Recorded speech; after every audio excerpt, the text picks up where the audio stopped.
Good evening. I'm Shaniqua Robinson, sitting in for Jerome Aegean, and here are some of the top stories we have for you tonight. The sentence is handed down in the Dale Hendricks murder case. St. Thomas police arrest an 18-year-old for first-degree murder, and Butcher Banton is found guilty. These stories and more are coming up next on News Channel 8.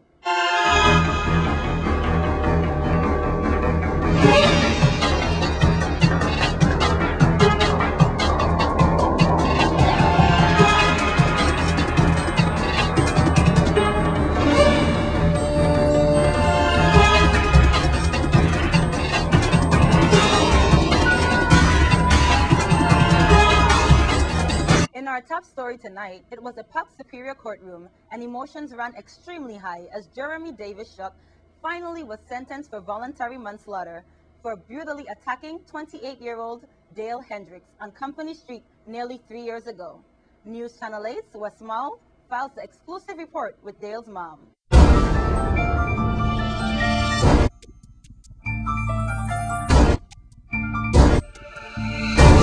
We are at Superior Court, and it's been 2.5 years, but we're talking about the murder of Dale Hendricks, and I'm here with the mom, Miss Watts, and the sentence just came down from Daryl Donahue. We're going to get right to it. He got the mandatory sentence, which was 10 years, facing 0 to 10. We want to take you back.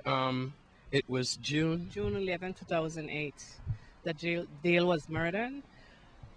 It took 2 years, 8 months, and 12 days today for justice to be served, but 10 years is not justice because nothing cannot bring back Dale. You had, I have to tell you, a dramatic testimony, and I got to tell you, there were tears, especially on your side of the courtroom. You really brought it home how you carried Dale for 9 months, and you thought that Jeremy Davis Shook was only crying false tears because he did not want to go to prison.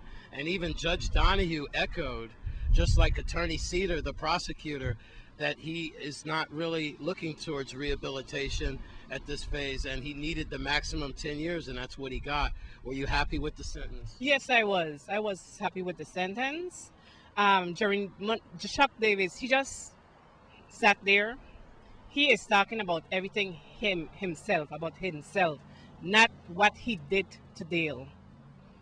He killed Dale. He brutally murdered Dale. A lot of people out there just read the papers, but you had to be here to the court to see exactly what went on.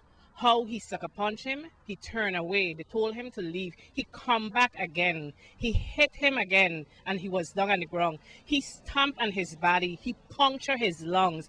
He bust his chain off. He stole his property out of his truck, threw everything away. Still leave the scene, past a substation, a police substation in Times Square, past the police station in Basden Triangle, and went home. His brother got a call from one of the witnesses stated that he killed someone in front of Club 54. Still, he knew that he killed someone. Why didn't he turn himself into the police station instead of waiting for the police to come to the house and arrest him? I say some parents are to blame and some are not to blame, but in this case, his parents are to blame for his actions. They stay covering everything with their hands, but Dale that brought the light out of everything. Who is Jeremy Shuck Davis and his family? I have nothing else to say. His aunt will deal with everything. Well, good afternoon, people. Today was a very remorseful day for me. I had tears in that place. It was like all over again, everything beginning, you know. And I just glad that justice has come to an end. And I hope that the people in St. Clair will feel good with this sentence that he has got. And hope that we don't have no more of this mess in this community. Right, well, thank you very much, Ms. Hendricks. All right, I want to take you back. Again, it was 2.5 years ago that it was on Company Street then that Dale Hendricks was traveling, and an altercation happened with Jeremy Davis Shook. Now, lots of family and friends throughout the trial were on both sides, from the victim and also the suspect. Again, representing the defense was Jomo Meade, and for the prosecution was Tom Sater and attorney Bloodman. Daryl Donahue was the judge. The sentence just came down. Jeremy Davis Shook was taken into custody just minutes ago. As you look behind me, you see his family and supporters there.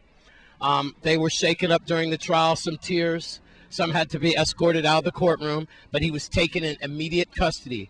Darrell Donahue showing no mercy, giving him the 10-year sentence allowed by him as he pled out to voluntary manslaughter. So with that, also here at Superior Court, we are also now waiting for the outcome of the Lorraine Village trial.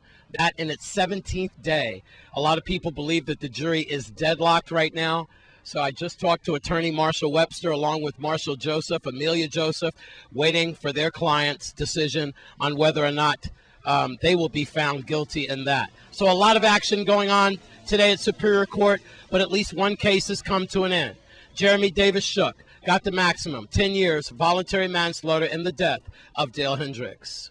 At Superior Court, I'm Wes Small for News Channel 8. In other news, St. Thomas police have arrested an 18-year-old suspect for the murder of a 22-year-old man that took place in November of last year.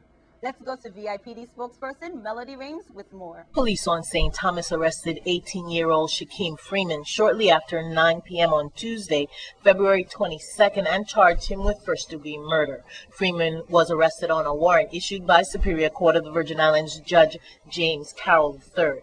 Freeman is charged with the murder of 22-year-old Akil Abdullah of Estate Tutu. According to police reports, just before 4 a.m. on Saturday, November 20th, 2010, police were dispatched to a call of shots fired in the parking lot of Jaguar's nightclub. Emergency medical technicians could not find any signs of life on the victim. The initial police investigation revealed that Abdullah was involved in an altercation with one or more persons while standing in the parking lot and was shot several times. Further investigation led police to name Freeman as the suspect. Freeman was held without bail and remanded to the Bureau of Corrections pending further court action. Freeman was also arrested on Thursday, January 27th, during the execution of several search warrants in Operation Ceasefire.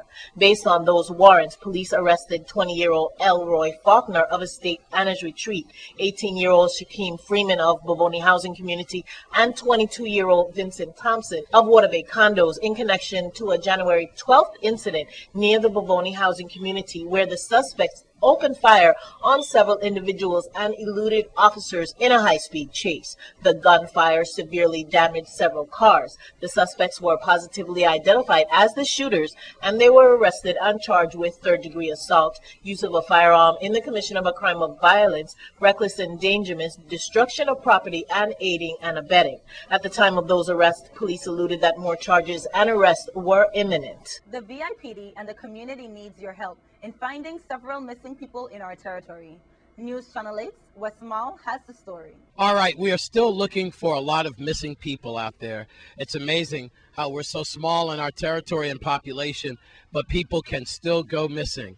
And we're going to start with St. Thomas and St. John and work our way to St. Croix. You know, we approach our 10-year anniversary of Police Corporal Wendell Lazzie Williams and his disappearance. It's been June 2001 as we now approach the summer of 2011.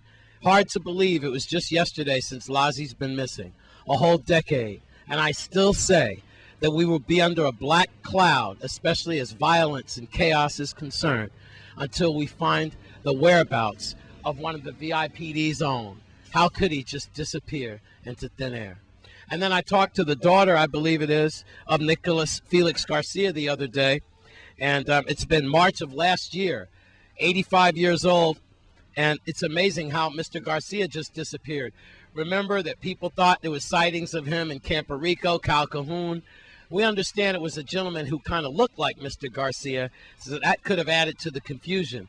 But since then, to this day, this man has just disappeared. What happened to that senior citizen?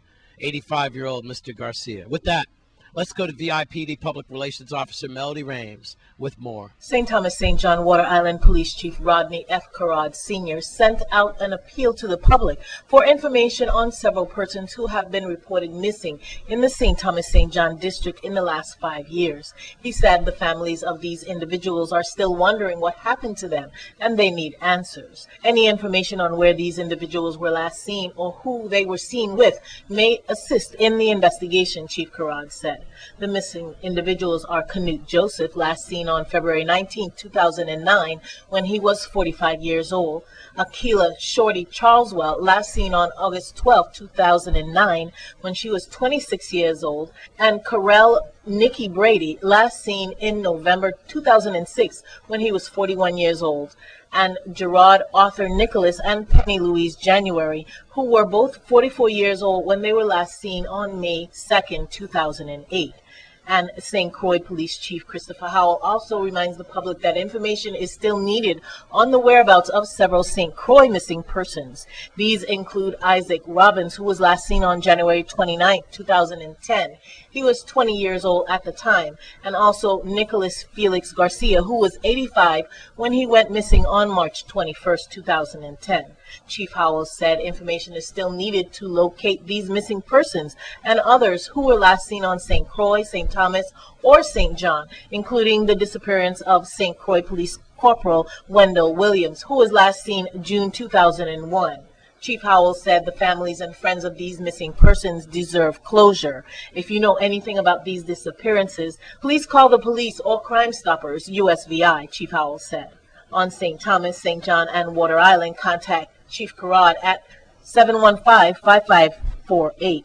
And on St. Thomas, contact Chief Howell at 712-6043. You can also call the 911 Emergency Communications Center or Crime Stoppers USVI at 1-800-222-TIPS. So please, if you know something, say something.